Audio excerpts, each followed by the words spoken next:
कहानी सास और बहू का प्रेम। एक छोटे से गांव में एक परिवार रहता था जिसमें सास कुमुद और बहू मीरा थी।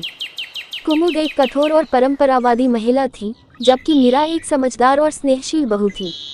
शुरुआत में कुमुद और मीरा के बीच काफी टकराव होता था। काम की न काज की दुश्मन, अनाज की जब देखो तो सारा दिन सोती ही रहती है। कोई काम वाम भी किया है या सारा दिन सोती है रही थी। तो हाँ माँ जी, मैंने सारा काम तो कर दिया, आप फिर भी मुझ पर गुस्सा करती हो। माँ जी, आप हमेशा मुझसे जलती रहती हो। तुम माँ जी क्या बोली रांडी चिनार, मैं तुझे जलती रहती हूँ? जलती तो तू मुझसे है। मैं जी बोल रही हूँ तो इसका मतलब ये नहीं है कि आप मेरी बेइज्जती करे। अच्छा, तेरी इज्जत भी है मेरे सामने जो मैं तेरी बेइज्जती करूँगी? चल हट रंडी। इतना बोलकर दोनों सासू माँ और बहू लड़ने लगी, एक दूसरे को मारने पीटने लगे। अचानक कुमुद बीमार पड़ गई और उनका स्वास्थ्य तेजी से बिगड़ने लगा। ओ माँ जी, क्या हुआ? आप जमीन में कैसे लेटी हो? ओ माँ जी, उठो माँ उठो। उससे अपनी सासू माँ की खराब तबीयत देखी न जा रही थी और उसने सोचा कि मैं एक पंडित लो लेके आऊंगी और वही माँ जी को ठीक कर सकता है। और अगले दिन ही वह पंडित जी को ले आई और बोलने लगी कि पंडित जी, मेरी काफी दिनों से बीमार है, न तो कुछ बोल रही है न ही कुछ खा रही है, आप मेरी माँ जी को ठीक कर दो। हाँ बेटा, मैं तेरी सासू माँ को ठीक कर दूंगा। मुझे तेरे घर में भूत प्रेत का साया लगता है, इसलिए तेरे सासू माँ की तबीयत बिगड़ी हुई है। ओम हिम ट्रिम फेरने लवली क्रीम, जो भी चुड़ैल भूत प्रेत हो वहाँ इस घर से चली जाए वरना मैं उसे मार दूंगा। और इतनी ही देर उसकी माँ ठीक हो गई और अपने पैरों पर खड़ी हो गई। सासू माँ जी को खड़ा देख मीरा बहुत खुश हुई और खुशी से झूम उठी और उसे पूरी घटना बताई कि माँ जी, आपके ऊपर भूत प्रेत आ गया था और पंडित जी ने आपके ऊपर से भूत प्रेत को भगाया था। इतना सब देखकर कुमुद अपनी बहू से माफी मांगने लगी और बोली, बहू मुझे माफ कर दे, मैंने तेरे साथ बहुत बुरा किया। अरे मुझे तो नर्क में जगह नहीं मिलेगी, बहू मुझे माफ कर दो। माँ जी, कोई बात नहीं, गलती तो सभी से होती है।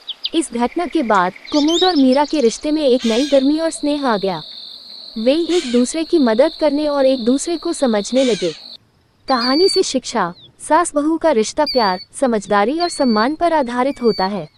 जब दोनों एक दूसरे को समझते हैं और सहयोग करते हैं तो रिश्ता मजबूत और मधुर बनता है। अगर आप लोगों ये वीडियो अच्छी लगी हो तो इस वीडियो लाइक और चैनल को सब्सक्राइब जरूर करें और साथ ही बेल आइकन को दबाना न भूले। बोल जय बाबा की।